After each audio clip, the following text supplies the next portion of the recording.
We're here with Ric Seymonsbergen. He's had a few days to soak up the victory that he had on Saturday. He's the AARCMCC Australian Champion for 180 GT. Rick, you've had a couple of days. You've got the trophy in hand. Have you let it go since Saturday? Yeah, put it down a couple of times. Tried to drink out of it, but it didn't work. It just leaked. So, but no, it's really good. I strive to always push the envelope and do really well for the class. But the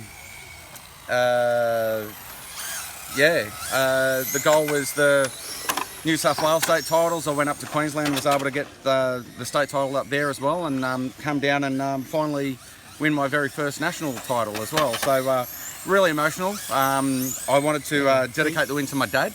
Yeah. He's not around to see it anymore, unfortunately, but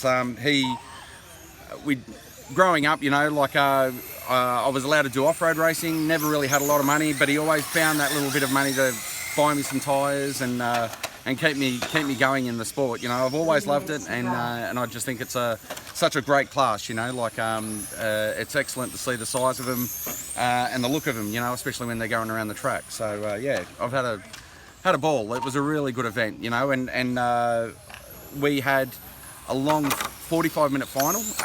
We got all 10 GT cars to finish, which was just such an amazing thing to happen. I'd like to sort of thank my wife as well. She agreed not to look at the bank account. So, you know, like to keep these things up and running, it does cost a bit of coin. So I really want to say thank you, and thanks to my family. My son Adam, he was always very supportive, and he was pitting for you. Yeah. He didn't want to race them. He doesn't like racing. He likes racing the little mini Z cars, but he loved coming out to pit for me and help me actually achieve the goals that I had set out for this year. I want to thank Walter Hobbies for the support. Definitely PD&R for all the support, and when we get to race the GTs, it certainly keeps you on your toes.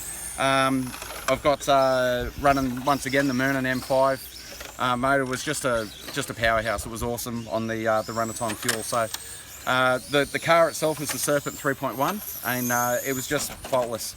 Running on the treaded PMT tyres, and the majority of the field, like I think we ended up with about 6 cars actually running the PMT. Yeah, a lot of drivers switched to those for the final, didn't they? Yeah. So put them out there, and the majority of them were really happy with them. So, but all in all, it's been a really hard year. You know, you face your adversities and bits and pieces, but at the end of it, you know, all the hard work paid off, and you achieved your goal. Achieved my goal. Australian champion. No worries. Cheers. Cheers. Thank you.